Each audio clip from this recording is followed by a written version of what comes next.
ये बंदा जो मेरे पास आ, मैंने आप में से किसी का नाम नहीं पूछा, आपको मेरा नाम पता है, लेकिन मुझे ये किसी से डर नहीं है कि आप मेरे वीडियो का क्या करेंगे।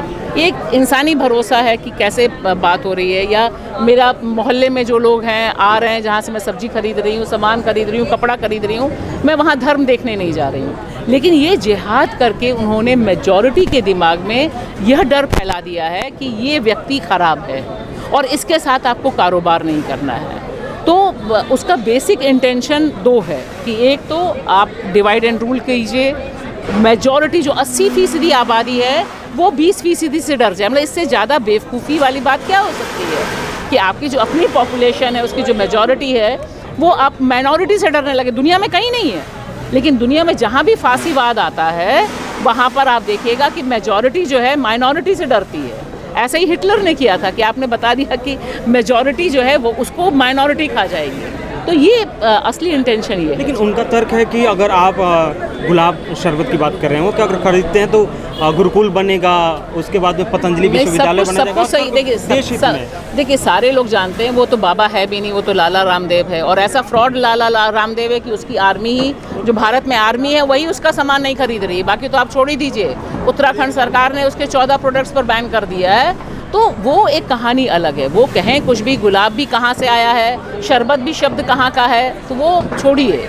सवाल ये कि वो चाहते हैं कि हेडलाइंस में बने रहें, अपना कारोबार करें। उनका असली इंटेंशन है कि हम और आप इसी पर डिस्कस करें। वरना हेमंत विश्व शर्मा का यह कहना कि फ्लड जिहाद, अब सोचिए वो फ्लड जिहाद एक असम का मुख्यमंत्री कह रहा है, एक विश्वविद्यालय को टारगेट करते हुए, क्योंकि विश्वविद्यालय एक मुस्लिम का है और वहाँ से उसने पेड़ काटा और दूसरे राज्य में पानी आ गया। तो ये बेसिक इंटेंशन इनका है कि मुसलमानों को डेमोनाइज किया जाए, बुरी शक्ल में, बुरे ढंग से दिखाया जाए, ताकि मेजॉरिटी में डर हो जाए कि ये हमें खा जाएंगे, ये हमें खा जाएंगे। तो बुनियादी उनका यही है कि मेजॉरिटी को डराना, हिंदुओं को डराना, हिंदू को डराना कि ये थूक रहा है, ये भेज रहा है, वो भेज रहा है। तो यही वाली बात है कि चिट्टी का डर हाथी को दिखाया जा रहा है। और हाँ, तो अब डर जा रहा है तो क्या किया जाएगा? अब तो डर तो लोग रहेंगे। पैसे आ रहे वजह से वो मस्जिद और मदरसे बन रहे हैं, जो पैसे वजह से आ रहे हैं वो सब मस्जिद और मदरसे में लग रहे हैं। अब वो बताइए, वो जानते ही नहीं कि मस्जिद कैसे बनती है, तो क्या किया जा सकता है? उनको ये पता ही नहीं कि मस्जिद का निर्माण कैसे होता है। सवाल ये नहीं है कि उसका इस्तेमाल कहाँ हो रहा है, उनको पता है, बहुत समझदार लोग हैं।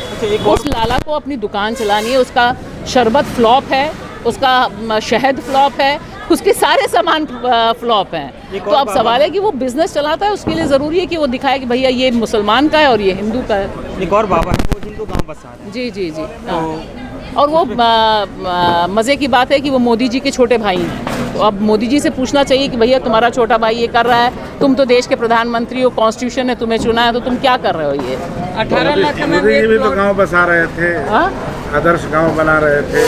हाँ, तो वही मैंने कहा ना, अब आदर्श गांव की जगह ये जो नया लाला है उसका हिंदू गांव, और हिंदू गांव फ्री में नहीं बन रहा है, सबसे वो पैसा लेगा।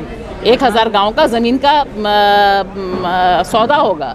तो ये हिंदू गांव, हिंदू राष्ट्र के नाम पे अच्छा कारोबार चल रहा है, और उसके लिए बहुत ज़रूरी है कि इस तरह का कारोबार चले। हाँ, 1 BHK 18 लाख। अब पता नहीं, वो आपको रेट पता होगा, लेकिन मेरा ये कहना है कि ये एक अनकॉन्स्टिट्यूशनल चीज़ है। हमें ये ज़रूर कहना है कि जो इस्लामोफोबिया है ये देश के आइन के ख़िलाफ़ है, देश के कॉन्स्टिट्यूशन के ख़िलाफ़ है, और दरअसल असली मकसद इनका ये सब नफ़रत फैला के देश के कॉन्स्टिट्यूशन को ज़मींदोज़ करना है। NGTV, the voice of common people।